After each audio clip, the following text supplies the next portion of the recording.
We are in Washington Township, Michigan, installing a new sump pump discharge line.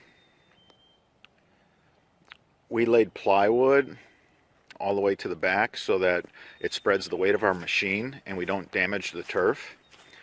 We also have plywood down to put the dirt on top of. It makes cleanup so much easier, and you can do a really clean job. I know a lot of the plumbing excavation crews just come in with a backhoe and dig the trench and then pile up the dirt and tell the homeowner, leave it like that for 6 months and let it settle, and then have a landscaper come and sod it or seed it for you. We take a sod cutter and we cut the sod off, and then we lay it in order. It goes together like a puzzle. So we give the client a fit and finish look. Right now the frost laws are on and we can't haul the stone and the clay that you see in our French drains. So we've been just strictly on discharge lines. No, we're basically running empty. We're just taking the PVC pipe. So once they lift the frost laws, I'll have more on the yard drains for you. The reason why this failed is it was a 2-inch line to daylight, and they went over that. That's the sewer line. They have a septic field here, and there's the septic tank, and the septic field is right there. They ran over top of that 4-inch pipe with a 2-inch. Well, that's not even code. Here in Michigan, you got to be 3-inch. And they're starting to spec a lot of new builds in 4. Now, my whole career I've been running 4 because the bigger the diameter, the stronger the pipe. So here's where the sump pump discharges. We're going to go down and under, and we're going to take this, instead of taking it to the woods and to daylight, we're going to take it to a crock.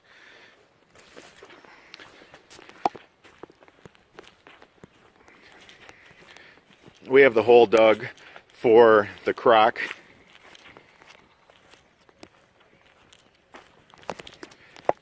We'll dig a hole and we'll put a 24-inch diameter by 48-inch deep.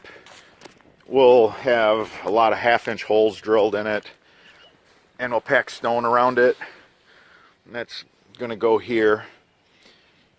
Before, it just terminated in the woods. It went to daylight, and literally he couldn't even find the end of it, so that tells you how good that worked out for him. So we want to improve on that.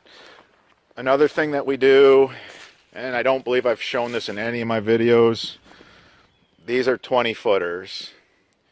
Why are we using 4-inch PVC Schedule 40 and a 20-footer? Less connections, the better it is. What am I worried about with connections?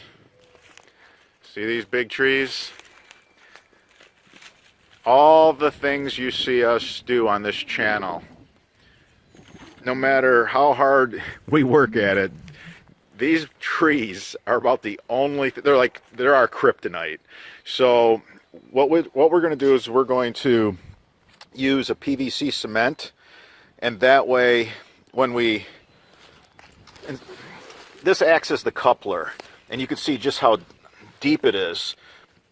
This is much deeper than when you go to the box stores and you buy PVC Schedule 40. It don't have a belled end, and you have to buy a coupler, and they're usually only going to have this much overlap on the pipe, so you get double double, maybe even a little more. So this is really sweet. This is a nice way to piece the line together. And when you use the PVC cement, it keeps the tree roots out, because all it takes is just a little small root. You know, they start out like a piece of dental floss, and they can sniff out water. That's what they want. And it is amazing when you open up a line that tree roots have been able to penetrate because of a bad joint. See, this is going to be in the frost line. There's nothing I can do. If there was infrastructure here and we can get it below the frost, we would. But there isn't. It's pointless. Let's just take it to the crock. Now, we do base our design on what we do for a sump pump discharge line installation, on how often the sump pump runs, the frequency. This gentleman doesn't see very much activity out of his sump pumps, so I didn't have to get too crazy with this one. But when the guys get this all back together, I'll show you just how this is just a half-day job for us, and then we'll move on to another one. But when the guys put it back together, I'll show you how nice it looks. Okay, the guys finished the sump line. You can see how they did the cleanup. They did a really good job. We have had some cold temperatures, and our bluegrasses here in the north are just staying dormant. We can't wait to see green up, I can tell you that. But what a difference. This sod, it'll knit together in no time. We're supposed to see some mid 50 degree in a 10-day forecast. That'll be awesome. So there's the crock, and you can just see how clean it is. Always leave the sod just a little high, just hump it up a little bit, because what'll happen is you'll get saddling, like a horse saddle. Yeah, that's an industry term. It's saddling, where it'll end up being just a little indentation. So you leave it just a little high because there's air pockets. Even though when we went over top of this back and forth with our rubber tracks to help compact it, there's still going to be some settling.